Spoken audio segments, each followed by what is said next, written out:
இனிய தோழமைக்கு வணக்கம். நாம் இன்றைக்கி பார்க்க போகிறது கம்பைலர். ஸோ ஒரு கம்பைலர் எப்படி வேலை செய்யுன்றதை பற்றி நம்ம பார்க்க போகிறோம். இப்போ நீங்கள் பார்த்தீங்கன்னா நம்ம எழுதுகிற கம்ப்யூட்டர் லாங்குவேஜஸ் எல்லாமே ஒரு ஹியூமன் ரீடபிள் லாங்குவேஜ்.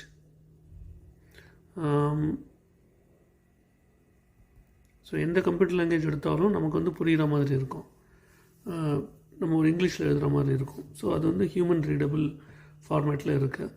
பட் ஆனால் அதுக்கப்புறம் என்ன நடக்குது, எப்படி வந்து நம்ம எழுதுகிற அந்த இங்கிலீஷ் ப்ரோக்ராமிங்கில் எழுதுகிற அந்த லாங்குவேஜ் எப்படி வந்து மெஷின் லாங்குவேஜ் கன்வெர்ட் ஆகுதுன்றது பார்க்கலாம். ஸோ இதில் வந்து நிறைய ஃபேஸஸ் இருக்குது பார்த்தீங்கன்னா. ஸோ ஃபஸ்ட்டு ஃபேஸ் வந்து லெக்சிக்கல் அனாலிசிஸ், அதுக்கு பேர். So lexical analysis, okay. So ஜென்ரலாக இப்போ பார்த்தீங்கன்னா கம்ப்யூட்டர் வந்து ஒரு ஹை லெவல் லாங்குவேஜ்னு சொல்லுவோம். ஹை லெவல் லாங்குவேஜில் ஹியூமன் ரீடபுளாக எழுதுகிற நம்ம லாங்குவேஜ் எப்படி வந்து ஒரு மெஷின் லாங்குவேஜாக கன்வெர்ட் ஆகுது, மெஷினுக்கு புரிகிற மாதிரி.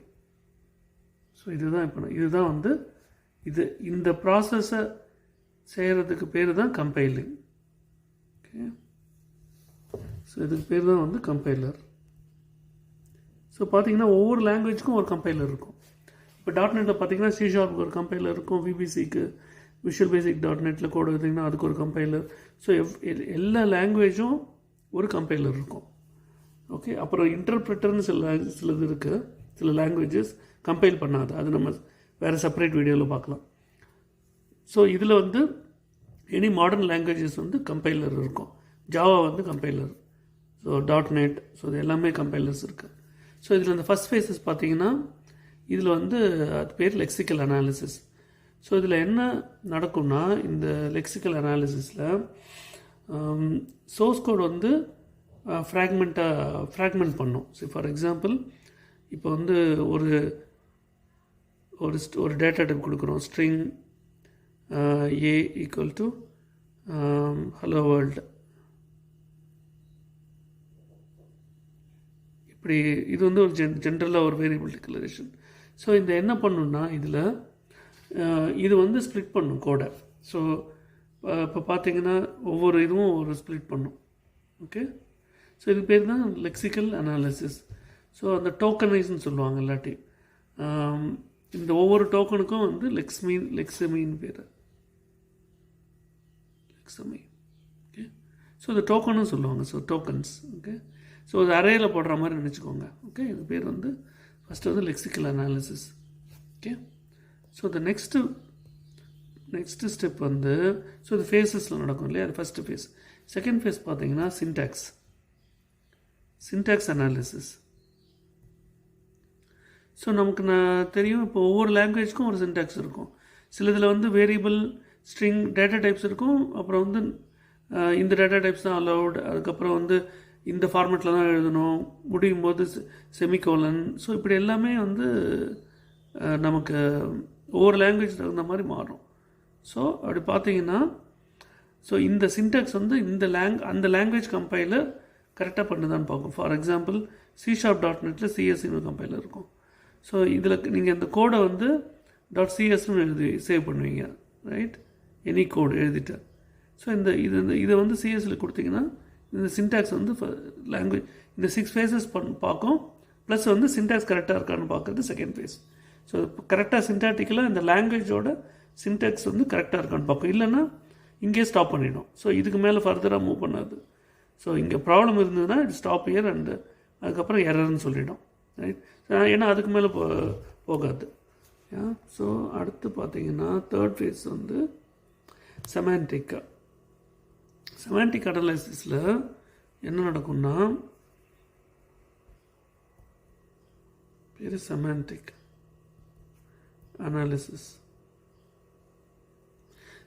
அனாலிசிஸில் இந்த டைப்ஸ் எல்லாமே கரெக்டாக இருக்கா, வேரியபிள் நேம்ஸ் ஸ்கோப்பில் இருக்கா, அதுக்கப்புறம் வந்து லாங்குவேஜ் கீவேர்ட்ஸை வேரியபிளாக யூஸ் பண்ணியிருக்கீங்களா. ஸோ இந்த மாதிரி இந்த சிமான்டிக் திங்ஸ் எல்லாம் வந்து அனலைஸ் பண்ணும். அதுதான் வந்து செமாண்டிக் அனாலிசிஸ். டைப் செக்கிங் கரெக்டாக இருக்குது அந்த டைப்பு. ஸோ ஃபார் எக்ஸாம்பிள் இப்போ இன்டீஜர்னு போட்டிங்கன்னா இதில் ஒர்க் ஆகாது, .NETல ஐஎன்டின்னு போடணும். ஸோ அது மாதிரி அந்த டைப் செக்கிங், ஸோ அது நடக்கும். அதுக்கப்புறம் ஃப்ளோ கண்ட்ரோல், அப்புறம் வந்து லேபிள்ஸ் செக் பண்ணுறது. ஸோ இது மாதிரி ஒவ்வொரு இந்த ஸ்டேஜில் வந்து இது மாதிரி செமாண்டிக் இந்த மாதிரி விஷயங்களை வந்து செக் பண்ணுறது, ஈச் ஒரு வேர்டு எடுத்து கரெக்டாக இருக்கான்னு பார்க்கும். ஸோ அதுதான் வந்து செமாண்டிக் அனாலிசிஸ். ஸோ ஃபோர்த்து பார்த்தீங்கன்னா அடுத்த ஃபேஸ் வந்து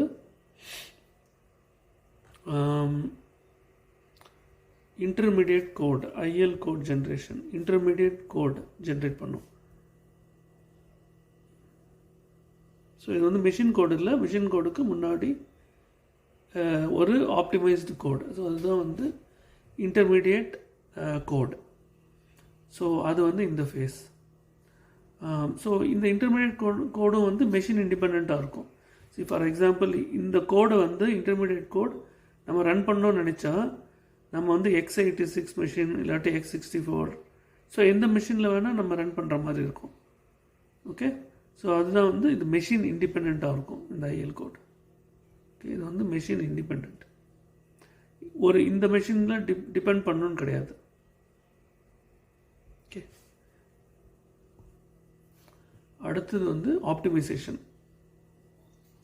ஸோ ஆப்டிமைசேஷன்ஸில் வந்து நிறைய இதெல்லாம் வந்து கொஞ்சம் டீப்பாக வந்து அது based on the language, so based on இந்த ஸோ இது வந்து இந்த இம்ப்ளிமெண்டேஷன் எல்லாமே அந்த கம்பைலர் எப்படி இம்ப்ளிமெண்ட் பண்ணியிருக்காங்களோ அது பொறுத்து. ஸோ சிலதை வந்து ஒரு ஃபங்க்ஷனாக எழுதியிருப்போம், அதை வந்து ஃபங்க்ஷனாக வேண்டாம் ஒரு இன்லைனில் கொண்டு வரோன்னா அதை சேஞ்ச் பண்ணும். ஸோ இதெல்லாம் இன்டர்னலாக வந்து எல்லா ஆப்டிமைசேஷன்ஸும் நடக்கும். ஸோ அது வந்து ஆப்டிமைசேஷன் ஃபேஸ். ஓகே, அடுத்தது வந்து இது வந்து ஆப்டிமைசேஷன். ஸோ லாஸ்ட் வந்து தான் கோட் ஜென்ரேஷன். இதை வந்து மெஷின் கோட் ஜென்ரேட் பண்ணுறது final step, 6th step. So இந்த ஸ்டெப்பில் தான் ஆக்சுவலாக நம்ம எழுதின இந்த ஹை லெவல் லாங்குவேஜ் வந்து மெஷின் லெவல் லாங்குவேஜை கன்வெர்ட் ஆகிடும். ஓகே, ஸோ இவ்வளோ ஸ்டெப்ஸ் இருக்குது ஒரு கம்பைலரில். ஓகே, ஒரு கம்பைலரில் இவ்வளோ ஸ்டெப்ஸ் பார்க்க வேண்டியிருக்கு. ஓகே, இந்த 6 ஸ்டெப்ஸும் இம்பார்ட்டண்ட். ஸோ இது வந்து நீங்கள் எப்படி நம்ம இன்னும் கொஞ்சம் தெரிஞ்சுக்கலாம்னா ஒரு நோட் பேடில் ஒரு ப்ரோக்ராம் லாங்குவேஜ் எழுதிட்டு அந்த கம்பைலரை யூஸ் பண்ணி கம்பைல் பண்ணி பாருங்கள். ஓகே, ஸோ அதுதான் இப்போதைக்கு கம்பைலர் பற்றி நம்ம பார்க்குறது. ஸோ நான் அடுத்ததில் நம்ம இன்டர்பிரட்டர் அப்படின்னா என்னென்னு பார்க்கலாம். தேங்க்யூ.